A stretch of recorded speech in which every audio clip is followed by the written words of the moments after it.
All right. This story here, like when I first just read the headline, I was like, I was like, I don't really understand what it's trying to say here, but we'll get into it. So, headline is Unknown Man is calling libraries to masturbate to court case. Now, does that tell you really what it's about? But here we go. There's really no way around how bizarre this is. So let's just cut to the chase. An unidentified man is calling libraries around the country so he can masturbate to a court case. The shtick is always the same. A phone rings at the library, and the librarian picks it up, and a friendly "How can I help you?" on the other end is a man who wants information about a court case, specifically the Brady v. Maryland case from 1963. He'll claim that he doesn't have a computer and ask the librarian to read the case file out loud so he can take notes. By the way, he's getting some patient-ass librarians. Yeah. Like, I would just say, no, like, get fucked. I'm not going to read you this thing over the phone, but... He claims what, his internet's not working? He says he doesn't have a computer.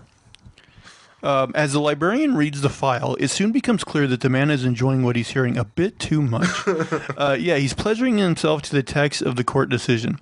In case the heavy breathing and other noises don't make it apparent, he'll also say such wonderful things as, "Oh yeah, give it to me.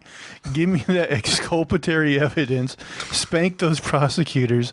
Look, don't even ask us to explain this." I do wonder if this guy's just like more of a prankster, but I don't know. Yeah, that's what it sounds like. Like we said, this hasn't been a one-time thing either. The man has harassed librarians in several states and apparently will continue to do so until someone stops him. One anonymous librarian detailed their encounter with the court case pervert on their blog. He's called multiple libraries and done this, and the FBI is supposedly involved and can't catch the pervert that's just calling libraries and getting off on librarians reading about some random court case, they wrote. The serial masturbator also struck up the librarian's own workplace. Luckily enough, they found a way to shut him down. Apparently, the dude called my work, and I wasn't there for it, but they put him on hold because they were like, "Is it him?" The librarian explained. So they got a male coworker to answer the phone, and he immediately hung up. Apparently, it just doesn't tickle him if a man is reading the court case. Another librarian. He's not a gay pervert. Yeah.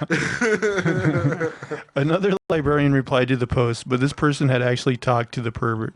I talked to him. He is absolutely masturbating while you read the court case. The second librarian confirmed he has hit multiple libraries across the country. He called my library twice and another local library last week. God, this guy's like a mass masturbator. He's got like the library yellow pages. This may not be the first time the man has terrorized libraries. According to a post on the Library Think Tank Facebook group, a similar thing happened a few years back. Quote, "Does anyone remember the guy who used to call libraries asking for John Grisham titles to be read to him out loud? I was a victim of that more than 8 years ago, and I think he just called again." A whole John He's been Grisham doing this for novel? like a decade at least. Facebook user Jess Stevens wrote, "This time he wanted an entire Wikipedia page read to him. So I'm just forewarning anyone that anyone calling for information on Brady v. Maryland should not be taken seriously." By now you might be wondering, what's so special about the Brady v. Maryland case? Do the case files detail some kind of sexual assault, or is it just a case concerning pornography, perhaps? And that's the weirdest thing about this. There's absolutely nothing about Brady v. Maryland that anyone should write or that anyone should find remotely titillating. It's pretty much your bog standard court case concerning the judiciary process. It's significant in the sense that in it, the U.S. Supreme Court determined that the prosecution must hand over all evidence that could exonerate a defendant to the defense. Did that get you all hot and bothered? Yeah, it didn't do it for us either. Even the case behind the Brady v. Maryland decision isn't sexy in any conceivable way. It's about two men who were sentenced to death for the 1958 first-degree murder of an older man. The prosecution didn't deliver to the defense certain documents establishing that one of the defendants hadn't participated in the actual murdering business itself. As a result, that man got his death sentence commuted to life in prison. Now, did that turn you on? If it did, please keep it to yourself. We really don't want to know. Hopefully someone puts a stop to this library pervert soon. Until then, if you're a librarian, beware the phone calls. But yeah, it amazes me, number one, that the guy's doing it, but number two, that there's so many librarians that are like, like so patient. They'll be like, "Oh yeah, no problem. I'll read this very very long document to you over the That phone." was so amazing to me. I try not to get in people's way, like to bother them and ask for something like that. That's wild. Well, if you never ask, you'll never know. Can I have $1 million? Like what? Guys, like phone sex is expensive. I'm calling the library. Yeah. You could at least ask for something slightly interesting. Maybe he really doesn't have a computer. He's like, well, I can't get porn, so this is the next And best. then just simultaneously, a woman's voice also really excites him at the same time. And apparently boring court cases as well. It'd be like, I don't know. Do you have a copy of Women's Erotica, 2004? There's a certain article I'm really interested in.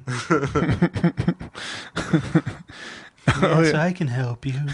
Oh yeah, he's having her read like those cheesy like women's romance novels with like Fabio on the cover. Harlequin or something. Man, you know what's funny is last week's episode the title had the word genitals in it. And I don't know if this is our like podcast host or Apple Podcast where I like listen to the podcast, but it blurred out the word genitals. It just had the G and the S and then all stars in between. And I'm like, what the fuck? Like, that's a scientific word. And like, I'm pretty sure I've had other episodes like that had the word boobies in it and like one that had the word shit in it. And I don't think those were blurred like that. I'm like, this is fucking strange. Yeah, who knows what the standards on some of those things turn out to be. Pretty much just random. I think I heard. I